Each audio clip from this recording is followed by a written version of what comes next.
Si tu deviens cynique au travail, remets-toi en question. Les gens ont tendance à croire que le premier signe du burn-out, c'est la fatigue, c'est l'insomnie ou même les pleurs incontrôlables.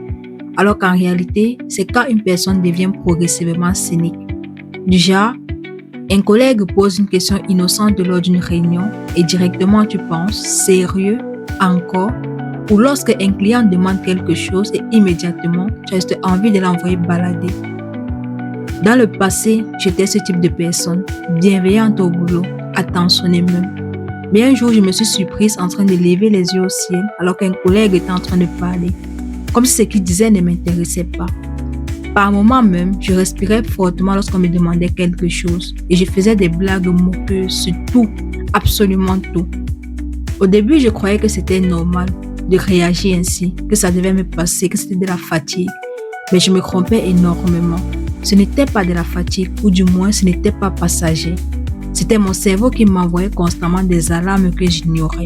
Il ne faisait que m'écrier. Je suis épuisé. Arrête tout maintenant.